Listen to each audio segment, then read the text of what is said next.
श्री ओम करणी, श्री ओम करणी, श्री ओम करणी, श्री ओम करणी। नमस्कार। आज की वार्ता का विषय कोई नया नहीं है। चेतन तत्व पर ही कुछ चर्चा और करेंगे। दादू दयाल जी, सुंदरदास जी ऐसे संत हुए हैं जिन्होंने कहा है कि जिस पर प्रभु की महती कृपा होती है वह चेतन तत्व, चेतना, इसकी भक्ति करता है, इसको समझता है, इसका ज्ञान हो जाता है। इसकी भक्ति के लिए कोई माला नहीं जपी जाती। आपको ज्ञान हो गया, भक्ति शुरू हो गई। आपका अज्ञान समाप्त हो गया, भक्ति शुरू हो गई। सर्वत्र चेतन तत्व को अनुभव करने की आदत पड़ गई तो 24 घंटे भक्ति के अलावा कुछ है ही नहीं। आप किसी वस्तु को देख रहे हैं, सामने कोई व्यक्ति है, उसको देख रहे हैं, तो आप देखने वाले हैं तो किसकी सहायता से देख रहे हैं? चेतन तत्व। और जिसको देख रहे हैं वहां चेतन तत्व है, तब तक ही आपका संबंध सरोकार है। चेतन तत्व हटा नहीं कि आपने उसको भी हटा दिया, तो वहां भी चेतन तत्व ही को देख रहे हैं। और जो देखने की क्रिया है वह भी चेतन तत्व है। इसका मतलब यह हो गया कि चेतन तत्व सब जगह ओतप्रोत है। चेतन तत्व से आप हट नहीं सकते, आप चाहो तो भी हट नहीं सकते। सारा संबंध जड़ और चेतन मिलकर के होता है।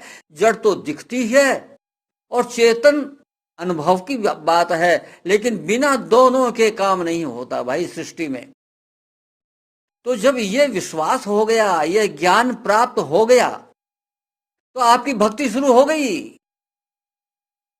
अब आप भी प्रभु से अलग नहीं हुए और प्रभु आपसे अलग नहीं हुआ, क्योंकि जब चेतन तत्व का ही सब जगह खेला है तो हम और प्रभु एक हो गए। जड़ पदार्थ इधर उधर कभी कोई रूप लेता है, कभी कोई रूप, कभी कोई रूप, ये तो चलता फिरता है। हम तो प्रभु के रूप हो गए और हैं भी भाई। खुद ने कहा है भगवान ने, ममे वांसो जीवलोके जीव भूते सनातन है, तो मेरा अंश है, तो अंश तो प्रभु का रूप ही होगा भाई। और जब आपने अपने आप को प्रभु का रूप स्वीकार कर लिया और सब जगह पर आपने ये विश्वास कर लिया कि ओहो चेतन तत्व का ही खेला हो रहा है, तो आमने सामने हो गए। वो पीठ पीछे नहीं रहे अब प्रभु। आमने सामने जब चेतन तत्व से हो गए तो भक्ति है। कैसी भक्ति? फिर पाप नष्ट होने ही होने हैं। कौन से पाप रह गए? जब हम एक हो गए तो वो पाप सब प्रभु के अपने आप ही हो गए। उनको पापों को, हमारे पापों को ओढ़ना नहीं पड़ता है, वो स्वतः ही उनके खाते में चले जाते हैं और उनके लागू नहीं पड़ते, इसलिए कोई फर्क नहीं पड़ता वहां पर। चेतन तत्व का जब इस प्रकार से आपके अनुभव में अभ्यास हो जाएगा तो कैसी स्थिति बनती है।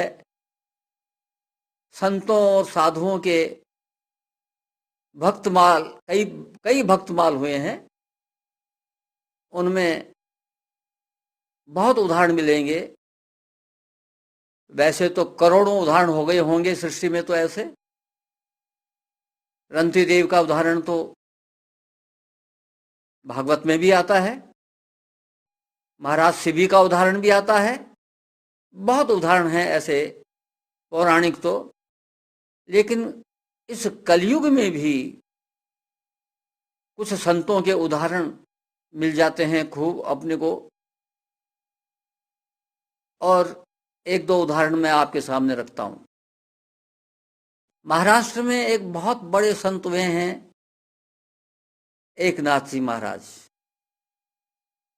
एक बार उन्होंने अपने पिता का श्राद्ध किया, तब कस्बे के ब्राह्मणों को भोजन पर आमंत्रित किया। भोजन तैयार हो गया और एकनाथ जी दरवाजे पर खड़े हुए थे, अपने मकान के दरवाजे पर। तो दरवाजे के सामने रास्ते से कुछ वे लोग जो सफाई करके आए हैं, आजकल जिनको हम हरिजन कहते हैं, वो गुजर रहे थे। तो जो रसोई बनी थी उसकी इतनी जोरदार खुशबू थी कि वो रास्ते में भी आ रही थी। तो वो आपस में बोलते हैं हरिजन लोग कि ओहो, ऐसी खुशबू आ रही है, यदि भूख न हो तो भी इस खुशबू से भूख जागृत हो जाए। तो दूसरा हरिजन कहता है, अरे भाई, हम लोगों के भाग्य कहाँ जो ये चीज खाने को मिले, ये तो पंडितों के ही भाग्य हैं। एकनाथ जी ने सुन ली ये बात। उन्होंने तत्काल उनको जीमने पर बुला लिया, आ जाओ भाई जिमो। यानी रसोई बनी थी श्राद्ध के निमित्त, पंडितों को भोजन कराने के लिए, और उन अंत्यजों को अंदर बुला लिया। अंदर पत्नी से कहा कि भाई मैं तो ऐसा कर आया हूं। बोला बहुत अच्छा किया, आप एक काम करो, रसोई बहुत ज्यादा है, इनको बोलो अपने घर वालों को भी ले आवे। देखिए, वो एकनाथ जी से भी, एक गृहस्थ संत थे एकनाथ जी, तो पत्नी एकनाथ जी से भी एक कदम बढ़कर के बोलती है, बोले इनको बोलो घर वालों को भी बुला लाए। तो उनमें से दो तीन जने गए और सबके घर वालों को बुला लाए और सबने जम करके भोजन किया। जब भोजन करके वो निकल गए तो सारे बर्तन उन्होंने धो लिए, दोबारा रसोई बनाई गई। पंडितों के यहाँ हवा पहुंच गई कि आज तो ये हो गया एकनाथ जी के यहाँ पर। तो बोला अब कौन जीमने जाएगा, उनके यहाँ कोई नहीं जाएगा जीमने के लिए। तो चूंकि उन्होंने, एकनाथ जी ने सब जगह प्रभु को देखा था, वहां पर भूख रूप में प्रभु को देखा, उनमें अंत्यजों में, और उनको बुला लिया और भोजन कराया प्रेम से। वो बड़े गदगद होकर के गए, बड़े उपकृत होकर के गए, तो प्रभु प्रसन्न हो गए। तो वहां वो इतने बड़े भक्त पहले से ही थे कि एक नौकर रहता था, उसका नाम था खंडिया। उस खंडिया ने कहा कि ब्राह्मण नहीं आते हैं जीमने के लिए तो चिंता मत करो, आपके पितृ जो हैं जिनके लिए आपने श्राद्ध किया है वो साक्षात जीमने के लिए आएंगे। और उन्होंने आंख बंद के आह्वान किया कि वास्तव में पिताजी उच्च लोक से जहां भी वो थे, विमान द्वारा उतर करके आ गए। पिता, दादा, परदादा, 3 पीढ़ी आ गई। एकनाथ जी ने उनकी पूजा की, भोजन कराया, विमान वापस रवाना हो गए। पंडितों ने देखा, रे ये विमान आसमान से कहां से आ रहे हैं, अरे विमान चले भी गए, ये तो एकनाथ जी के यहाँ पर ही विमान आए हैं, वहीं से विमान गए हैं। सारा किस्सा मालूम हुआ तो एकनाथ जी के चरणों पड़ गए और कहा कि साहब आप जिमाएं तो हम जीम लेंगे और आनंद से जीमें। फिर तो आप देखिए, जब सर्वत्र चेतन तत्व देखने की आदत हो जाती है तो प्रभु कितने प्रसन्न होते हैं, तो आपकी कितनी ऊंची भक्ति हो जाती है। एक और उदाहरण आपके सामने रखता हूं, संत चरण दास जी का। दिल्ली में दरियागंज में इनका आश्रम है, आजकल का पता नहीं, किसी समय था। लेकिन जयपुर में पानों के दरीबे में आज भी आश्रम है। चरणदास जी बड़े उच्च कोटि के संत थे और मुगल काल की बात है। इनका वैभव किसी बादशाह से कम नहीं था। सारे बर्तन सोने चांदी के, सिंहासन जिस पर बैठते थे वह सोने का, हीरे मोतियों का, ऐसा जबरदस्त वैभव था इनका कि दूसरे लोग भी ललचाते थे कि भाई इतना वैभव है, कुछ हमको भी मिल जाए। तो चार चोर थे, उन्होंने विचार किया कि भाई जिंदगी भर चोरी करते रहे हैं, एक चोरी इस आश्रम में कर लें तो फिर बार बार चोरी करने की आवश्यकता नहीं पड़ेगी। तो चारों ने तय कर लिया कि चलो, पहुंच गए रात को। चरणदास जी ऐसे पहुंचे हुए संत थे कि मन से ही कहीं पहुंच जाएं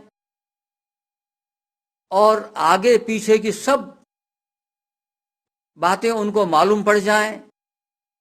सिद्ध संत थे, उनको मालूम पड़ गया भाई चोर आए हैं, लेकिन उन्होंने देख लिया कि वास्तव में ये गरीब स्थिति में है। चोरों ने पोटली बांधी चार, जितनी उनसे चल सकती थी उतने सोने चांदी के सारे बर्तन इकट्ठे करके, और अपने अपने सिर पर जैसे ही पोटली रखी चारों अंधे हो गए। एक ने कहा भाई मेरे को तो नहीं दिखता है, दूसरे ने कहा भाई अरे मैं भी अंधा हो गया, सब ने कहा अरे, बोले अब तो क्या हो गया, अब तो पकड़े गए भाई। अब बोला जो हो सो हो, उन संत के पास जाकर के फरियाद करो। मालूम था उनको कि इस कोठरी में इस जगह से संत हैं। तो वहां जाकर के उन्होंने प्रार्थना की कि हमें क्षमा करो, क्षमा करो, क्षमा करो, त्राहिमाम त्राहिमाम त्राहिमाम। संत को तो सब कुछ पहले से ही पता था। भाई क्या हुआ महाराज, हमको क्षमा करो, क्षमा। अरे क्या हुआ भाई? बोले हम तो चोर हैं, चोरी करके सामान ले जा रहे थे, अंधे हो गए, हमें आंख वापस दे दो, हम आइंदे भविष्य में कभी चोरी नहीं करेंगे महाराज। अच्छा ले भाई, तो आंख दे देता हूं तुम, अब चोरी मत करना। हाँ हाँ नहीं नहीं, अब चोरी नहीं करेंगे, चोरी छोड़ दी महाराज। जाने लगे तो संत बोला अरे जरे ठहरो तो सही, जा कहाँ रहे हो ऐसे? है महाराज हमको क्षमा कर दो। अरे क्षमा तो हो गया, ये पोटली बांधी है ना, ये लेके जाओ अपने घर में, वरना खाओगे क्या? जिंदगी भर चोरी नहीं करोगे ना, तो खाओगे क्या जिंदगी भर? ये सब लोग अपने अपने घर में ले जाओ पोटली। वो पोटली उन्होंने उनके घर में ले जाने के लिए उनको छूट दे दी, और वो ले गए और आनंद से जीवन गुजारा। तो आप देखिए, ये है संतों की बात। जब आपका अभ्यास चेतन तत्व को देखने का बढ़ जाएगा तो 24 घंटे आपकी भक्ति बिना किए ही हो गई, क्योंकि आप तो प्रभु के बीच में ही हैं। वही देखना, सुनना, उठना, जागना, चलना, फिरना सारा वही हो रहा है, उस चेतन तत्व का खेला हो रहा है। और उसको जब आपने अनुभव करने लग गए तो चेतन तत्व के अलावा तो कुछ है ही नहीं। आप जब तक आपका ये शरीर रहेगा तब तक आप चेतन तत्व को ही देखते रहेंगे, अनुभव करते रहेंगे, और आपकी भक्ति होती रहेगी। और अब आपको अंत समय में राम नाम बोलने की आवश्यकता नहीं रहेगी कि अंत समय में राम नाम बोलोगे तो मुक्ति होगी, वरना तो नहीं। ऐसा नहीं है। जब हम 24 घंटे में राम नाम के बीच में ही रहे हैं, ओतप्रोत हैं राम नाम से, राम नाम हमसे हट ही नहीं सकता, तो फिर हम तो राम नाम बोलते हैं तो अनुभव करते हैं, तो देखते हैं, तो सुनते हैं, तो चलते हैं, तो फिरते हैं, तो सब कुछ उस चेतन तत्व का खेला है, यानी राम नाम का खेला है। राम नाम का मतलब यही है कि जो त्रेतायुग के पहले भी था, हमेशा रहता है, जो सब जगह रमता रहता है, वह राम नाम। तो इस प्रकार से चेतन तत्व को अनुभव करने का अभ्यास करना है। आप चेतन तत्व को मानते हैं, चेतन तत्व पर ही आपका विश्वास है, और जहां चेतन तत्व हटा नहीं और उस जड़ पदार्थ को फेंक देते हैं, गाड़ देते हैं, जला देते हैं, यानी आचरण तो आप चेतन तत्व की मान्यता के आधार पर करते हो, लेकिन अज्ञान रूप में आपने मान रखा है कि हमारा व्यवहार चेतन तत्व से नहीं, जो दिखता है जड़ पदार्थ उससे है। ये अज्ञान है, कई तरह से आपको बताया जा चुका। इस अज्ञान को छोड़ना है, और ये ज्ञान स्वीकार जो कर लिया आपने, अब उसका अभ्यास करते रहो भाई। अभ्यास नहीं भी करोगे तो काम तो हो रहा है आपका, लेकिन अभ्यास करोगे तो ही आपको आनंद आएगा। इसलिए अभ्यास करते रहो कि ओहो, अब तो मैं चेतन तत्व से ओतप्रोत जीवन जी रहा हूं। यही अभ्यास करते रहना है। आज बस इतना ही। नमस्कार।